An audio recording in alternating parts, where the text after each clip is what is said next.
Shalom Bapak Ibu Saudara yang diberkati dan dikasihi Tuhan. Selamat berjumpa kembali dalam renungan firman Tuhan hari ini. Mari kita berdoa bersama.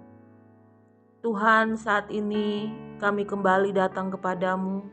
Kami rindu mendengarkan renungan firman-Mu yang menjadi penopang, penolong, pengarah dalam hidup kami sehingga kami selalu berjalan di dalam relnya Tuhan. Berkati renungan firman-Mu, urapi kami Roh Kudus sehingga apa yang kami dengar saat ini tertanam di dalam hati dan pikiran kami, dinyatakan di dalam tindakan kami. Di dalam nama Tuhan Yesus kami berdoa, haleluya, amin. Renungan firman Tuhan hari ini, menolak undangan Tuhan, bagian kedua. Matius 22 ayat 14 menulis, sebab banyak yang dipanggil tetapi sedikit yang dipilih. Amin. Bapak Ibu Saudara yang dikasihi Tuhan, kalau kita menyadari bahwa hidup ini adalah karena kasih karunia Tuhan semata, maka seharusnya kita memiliki respon yang benar akan keselamatan yang Tuhan berikan dan juga panggilannya.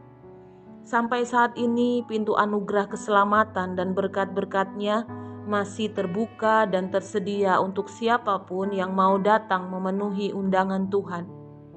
Tetapi masih banyak dari kita yang tidak mengalami dan menikmati berkat-berkat Tuhan sepenuhnya, padahal kita telah percaya dan menerima Tuhan Yesus sebagai Tuhan dan Juru Selamat pribadi. Yang menjadi persoalannya adalah kita memiliki banyak sekali alasan untuk menghindari undangan Tuhan. Alasan-alasan inilah yang dijadikan senjata oleh iblis untuk menjauhkan orang percaya dari kasih karunia Tuhan. Alasan dan dalih sesungguhnya adalah bentuk dari pelemparan tanggung jawab. Orang yang suka mencari-cari alasan atau dalih adalah orang yang tidak punya rasa tanggung jawab dan sulit untuk bisa dipercaya. Inilah yang seringkali menjadi alasan banyak orang untuk menolak dan menghindari undangan Tuhan Yesus. Pertama, karena harta kekayaan. Mereka berkata, aku telah membeli ladang dan aku harus pergi melihatnya. Aku minta dimaafkan. Lukas 14 ayat 18 menulis. Ladang berbicara tentang harta kekayaan. Seringkali banyak orang lebih mengasihi harta kekayaannya daripada mengasihi Tuhan. Hatinya melekat kepada harta dan tidak lagi kepada Tuhan, lebih mengutamakan perkara-perkara dunia daripada rohani, yaitu uang, rumah mewah, mobil, perhiasan, dan sebagainya, telah membutakan mata rohani mereka.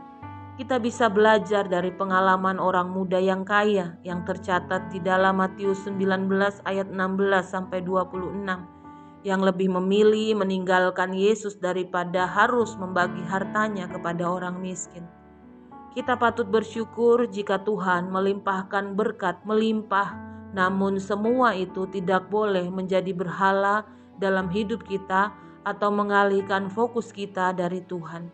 Jika itu terjadi, itu merupakan kejahatan di mata Tuhan.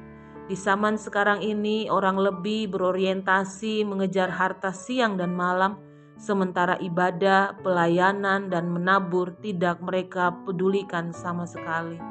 Jadi firman Tuhan berkata, apa gunanya seseorang memperoleh seluruh dunia tetapi kehilangan nyawanya? Dan apakah yang dapat diberikannya sebagai ganti nyawanya? Matius 16 ayat 26 menulis, mari kita menyadari hidup kita dan kita kembali kepada Tuhan. Amin. Mari kita berdoa. Tuhan, tolong kami untuk kami tidak menolak Tuhan karena kami lebih mengutamakan harta kekayaan kami. Ampuni kami kalau selama ini kami hanya mengejar dunia ini, mengejar kekayaan, mengejar kemewahan. Mampukan kami untuk kami mengarahkan hidup kami kembali kepada Tuhan. Ampuni kami Tuhan, dan kami mau menerima undangan Tuhan yang selalu Tuhan tawarkan dalam hidup kami. Berkati kami Tuhan, berkati juga para pendengar yang mendengar renungan firman-Mu saat ini. Dengan segala yang mereka hadapi, Tuhan tahu. Tuhan yang akan menolong di dalam nama Yesus.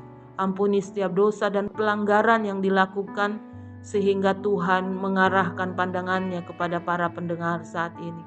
Berkati juga bangsa kami, ampuni bangsa kami, pulihkan bangsa kami. Di dalam nama Tuhan Yesus, berkat-Mu melimpah bagi kami hari ini. Haleluya.